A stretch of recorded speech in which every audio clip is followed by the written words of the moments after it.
Welcome back, IdentityV fans, and welcome back to another video. I have a couple of Gamekeeper matches I'm going to be showing you all today, so let's get right into it. Alright, so this match here kind of features an unorthodox type of build here. Now, what I want to do here is I want to chase Meteorologist and see if I can corner into kiting to Barmaid. That's usually what I think of when I do spawns.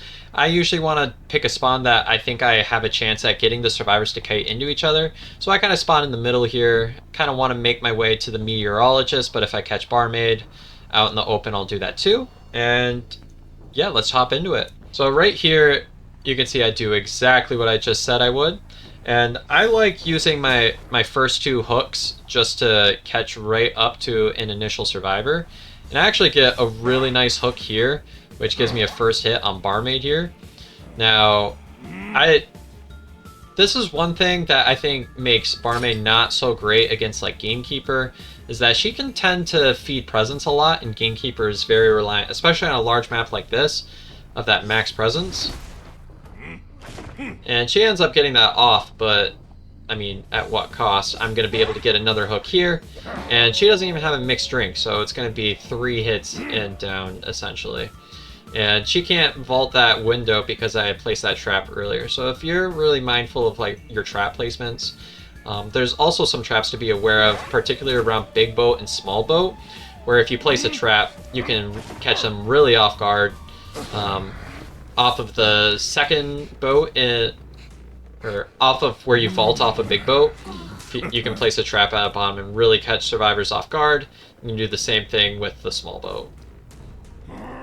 So right here, I'm trying to put pressure on the rescue, and I figure that Meteorologist is the rescue. I was expecting that vault. I could have gotten a Terror Shock, but I was not expecting that.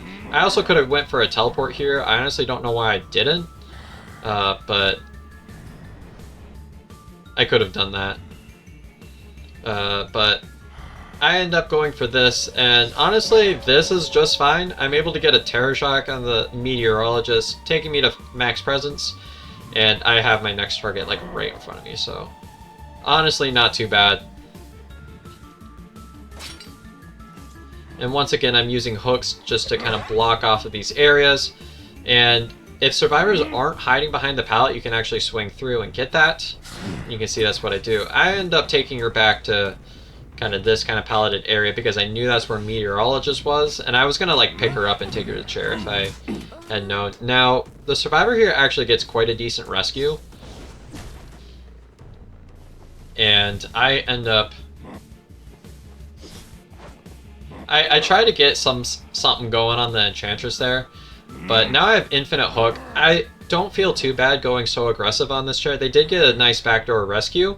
But again, Gamekeeper is probably the fastest hunter for catching up, second to hunters that have other abilities to kind of catch up. So like, Opera's faster than Gamekeeper, but honestly, Gamekeeper is probably one of the fastest, if not the fastest, survivor when it comes to catching up once he gets his infinite hook. So,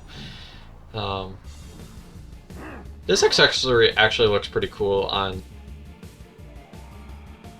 the survivor, so on Pharaoh. But I end up going ahead and continuing to go after this Barmaid.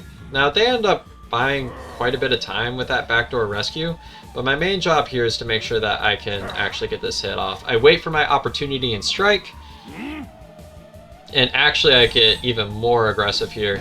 I get this, and that's one thing about Gamekeeper, is that he can be hurt a lot by Flywheel. But now that I have this down on Barmaid, what I can do is I can actually teleport on the next Cypher, which you can see is exactly what I do here. And it really catches them off guard, as you can see. And people that know they're going up against Gamekeeper, they'll like all carry Flywheel and get kind of that timing down. But I believe I end up switching to Meteorologist, if I'm not mistaken, because I think I have more odds camping it out with more injuries on the board. So that's kind of why I go for what I go for. And I'm trying to position myself to get, yeah, I figure because I'm in tier 5, a lot of survivors thinks they can get like cheeky vaults off like that. And that actually makes it so that I can get this down on Meteorologist so much faster. So they're at 2 ciphers remaining. And Enchantress is only one... She has 4 stacks, so but she's 1 chip away. They end up healing that off of her. But I tried to get up nice and close and get kind of this hit. She should have gone for a stun. I have no idea why she didn't. But now that I'm able to do that, I'm able to keep to a distance where she can't actually get a stun off of me. As long as I'm patient with it, I can go ahead and comfortably get this. And there's 1 whole cipher that they're missing, so this timing has definitely been on time. You can see where Gamekeeper can be really scary on a large open map like Lakeside. It's probably one of his better maps, if I had to say, just because you can hook through a lot of different stuff. And with Fair Lady, I kind of end up predicting that she would be going for the chair. I wasn't seeing too much discrepancy with kind of the distance there, so I figured auto hook kind of had my back there. But that's the first match. We're going to get into the second one shortly. So this next match that I have is actually really funny. So I do this spawn. A lot of times I'll spawn kind of like down right and try to chase whoever spawns kind of in right middle. But I decided to go for here and go for the postman, mostly because that's more of an open area. So I kind of adjusted with the hunter that I was playing. So let's jump into it. First of all, don't judge me on my build. I did this right here, normal trump card things, but I forgot to change my trait. So I have trump card with teleport, which is really goofy, and you only want to use that in like a select few instances. And this one's probably not one of them. So again, I'm going to this area mostly because it's a really open area, and I want to catch him before. Usually they'll want to transition towards this red church kind of window area, but postman kind of is in this area. Pretty much all kiting areas kind of lead to this kind of area if they aren't going for church. So I end up getting this really nice, this kind of cut off to the root. And red church is actually really tough for Gamekeeper to play on. There's a lot of like tight kiting areas, which is, in my opinion, what Gamekeeper tends to struggle with the most. I mean, yeah, he has his traps to deal with it, but that doesn't cut off all of these areas. You can see I kind of place a trap here, and I catch him right at the last second, just fast enough to actually get this hit on the postman. So I am going to kind of track down where his footprints are, try to get some hits as quickly as possible.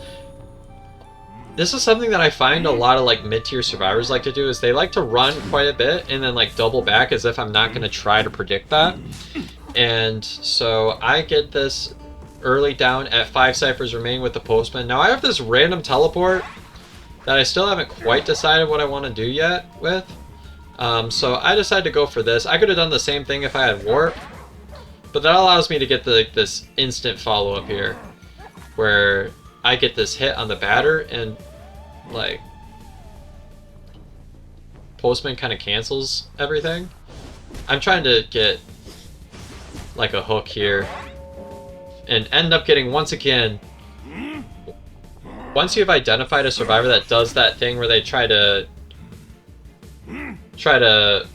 catch you running forward and then doubling back, you kind of realize they do that at like every possible instance. But I decide to,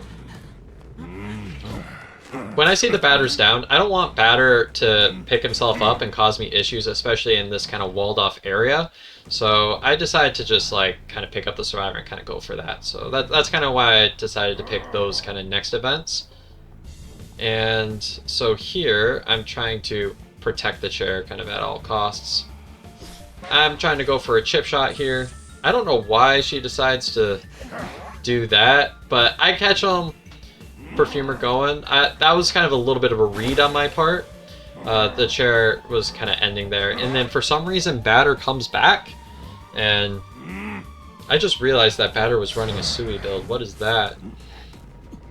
I take batter to the basement here. I'm pretty happy with this decision, and Perfumer, I know that I can leave Perfumer down longer because she has that kind of heal debuff. So I make my way back over to Perfumer, and I want to go ahead and take Perfumer to basement as well while I'm at it. Now, there are like two options. They can either go for that rescue in the basement, like you see they're doing now, or they could try to not rescue. But that was actually a nice flywheel there. I end up going for this chairing.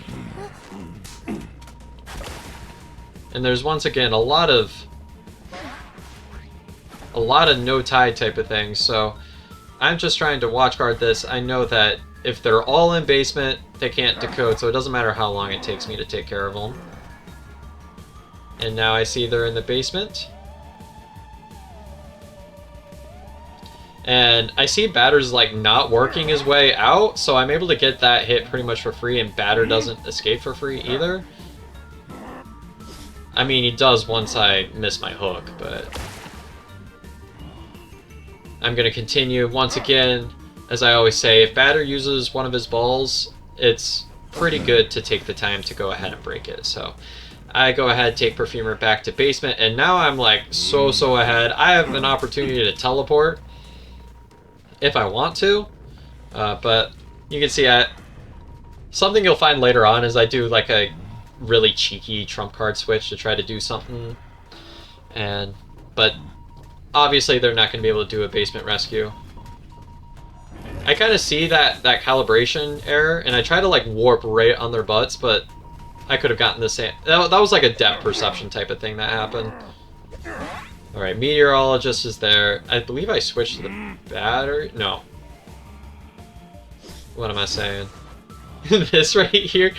I had a goal to use Shockwave on a survivor so many times, so I just, in the middle of ranked, went for a deduction because I knew that like I had already won. So that was a little inside thing. And also, if you miss a hook and you have max presence, a good thing to do would be to use that Shockwave, because it slows down survivors so much, which is something that's really important. You can kind of decrease their movement speed really effectively.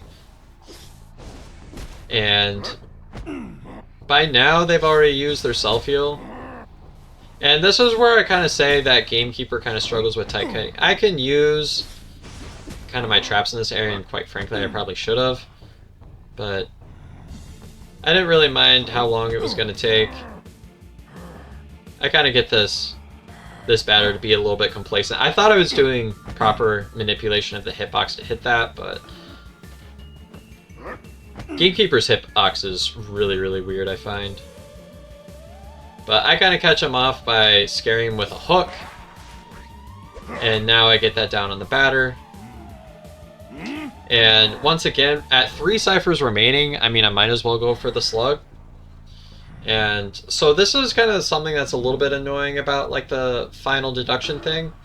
And you'll see what happens is the survivors actually get a really good opportunity to actually get one out, but they just weren't predicting it.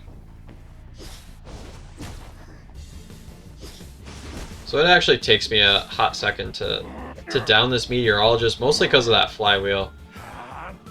But Batter makes his way like straight to dungeon. And if they pick themselves up, I mean, not that they couldn't do it before, but now there's like more opportunities to. Batter, I believe, picked himself up, if I recall correctly, like right before he dies. So like if I down the Batter, he's going to die instantly, and the dungeon's gonna open immediately. So I see where Batter is. If I were thinking, I could have also had myself kind of in the area of the Meteorologist, so I could put Meteorologist on chair, or at least take her away from kind of the dungeon area here. But if Meteorologists have been crawling to dungeon, you can see Batter dies right away. And if Meteorologist has been sitting on the dungeon, that would have been one out. So a lot of new, unique counterplay that survivors have the opportunity to do now, if they're thinking. So yeah, I hope you all enjoyed this video. If you did, make sure to leave a like and subscribe, and I'll see you all next time. Bye-bye.